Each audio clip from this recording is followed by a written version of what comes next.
بسم اللہ الرحمن الرحیم۔ ہمارا آج کا موضوع ہے اسلام اور فلسفہ۔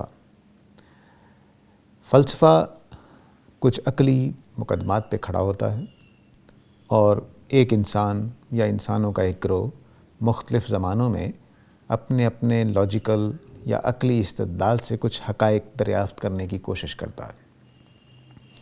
ان سارے افکار کو جو انسان اپنے گھر میں بیٹھ کے خواہ وہ سائنس کی مدد سے کر رہا ہو، خواہ وہ اپنے خیالات کی مدد سے کر رہا ہو، یا وہ اپنی لاجک سے کر رہا ہو، کچھ نتائج اخذ کرتا ہے۔ ان نتائج کو ہم جو مذہبی یا اخلاقی پہلو کو ڈیل کرنے والے ہوتے ہیں ان کو ہم فلسفہ کہہ دیتے ہیں۔ ایک آدمی گھر میں بیٹھا یہ سوچ رہا ہوتا ہے کہ اخلاقیات ہونی چاہیے کہ نہیں ہونی چاہیے، اس کے لیے وہ ایک پورا مقدمہ بنائے گا، اس کے نتائج نکالے گا اور پھر ایک رائے دے گا کہ یوں ہونا چاہیے۔ فلسفیوں کی ایک بڑی لمبی فہرست ہے جو ہسٹری میں پیدا ہوئے، ہر تہذیب میں پیدا ہوئے اور ہر علاقے میں ان کے اثرات بھی موجود ہیں اور ان کی لکھی ہوئی چیزیں بھی موجود ہیں۔ اس کے مقابل میں اسلام ایک الگ سے ایک سوچ رکھتا ہوا شروع سے حضرت آدم کے زمانے سے محمد عربی صلی اللہ علیہ وسلم کے زمانے تک آتا ہے، اور وہ ایک الگ پورا فلسفہ دیتا ہے۔ یعنی کہنے کو اسلام کی تعلیمات بھی ہم اگر کیٹیگری میں رکھیں گے تو فلسفے ہی کی کیٹیگری میں آئیں گی، لیکن چونکہ وہ مذہب ہے، اسلام ہے، اس لیے لوگ اس کو تھوڑا الگ کر دیتے ہیں۔ تو فلسفہ جن نظریات پہ کھڑا ہوتا ہے وہ نظریات اگر مذہب سے اور اخلاق سے میل کھاتے ہوں تو ہم ان کو فلسفہ کہہ دیتے ہیں، اور اسلام بھی اسی طرح کی تعلیمات کو فروغ دینا چاہتا ہے، بیان کرتا ہے۔ اب سوال یہ ہے کہ کیا ہم فلسفے کو مانیں کہ اسلام کو مانیں، کیونکہ بعض اوقات ایک فلاسفر کی بات بڑی لاجیکل ہوتی ہے، بڑی سمجھ آ رہی ہوتی ہے اور دل چاہتا ہے کہ ہاں یہ بات ٹھیک ہے، اس کو مان لینا چاہیے۔ اس کے مقابل میں اسلام کی بات ایسے لگ رہا ہوتا ہے کہ یہ سادہ سی مذہبی سی بات ہے، اس کی کوئی لاجک نہیں ہے، کچھ نہیں ہے، تو اس کو کیوں نہ چھوڑ دیں ہم۔ یہ ٹکراؤ پچھلی کئی صدیوں سے ہمارے سامنے ہے، تو میں یہ آپ لوگوں کی خدمت میں عرض کرنا چاہتا ہوں کہ اس میں اصول کیا ہے، کس بنیاد پہ ہم فیصلہ کریں گے کہ فلاسفرز کی بات مانیں یا خدا کی بات مانیں۔ دیکھیے، ایک بات اصولی طور پر میں پہلے بھی کسی نشست میں یہ عرض کر چکا ہوں کہ حق بات کا مطلب یہ ہے کہ وہ علم کے معیار پہ ہر پہلو سے پوری اترتی ہو، اور حق بات سے جو دوسری بات الٹ ہوتی ہے وہ ناحق بات ہوتی ہے۔ ناحق بات وہ ہوتی ہے کہ جس کے بارے میں یہ ہے کہ وہ علم کے معیار پہ پوری نہ اترتی ہو اور پوری بات کو سمیٹ نہ رہی ہو، اس میں کوئی جھول رہ گیا ہو، کوئی انفارمیشن کی خرابی رہ گئی ہو تو وہ بات درست نہیں ہوتی۔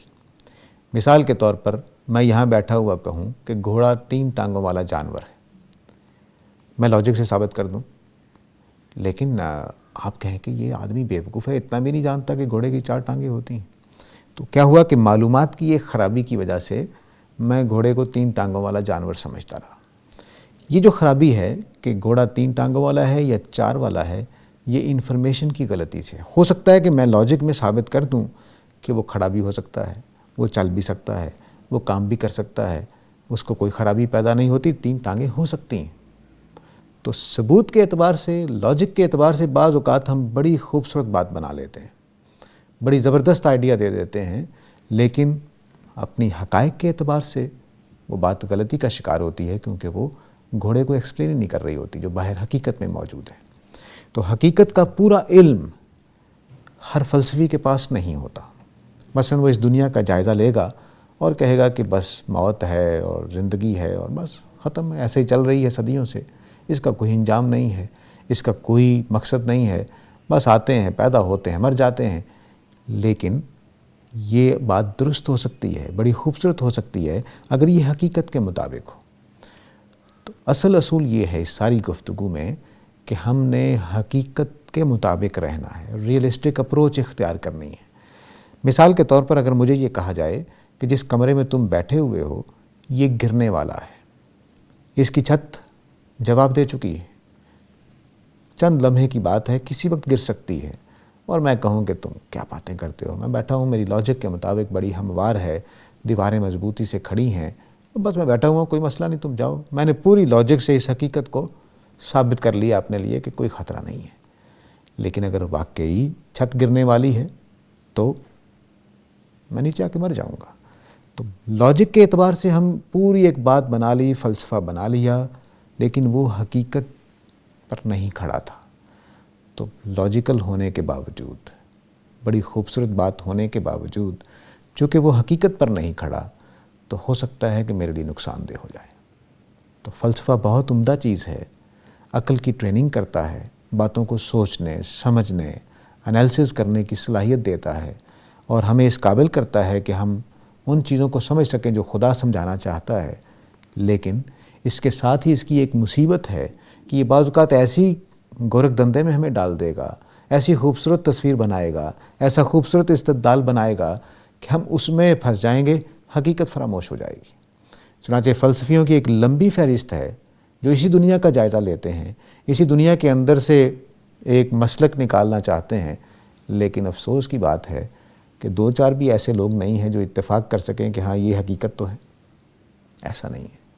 تو اس کی وجہ کیا ہے؟ اس کی وجہ یہ ہے کہ میں نے اپنے اینگل سے پوری کائنات کو دیکھا، تجزیہ کر کے ٹک دو چار باتیں کہہ دیں اور فلسفہ بنا دیا۔ کیا حقیقت بھی ہے یا نہیں ہے؟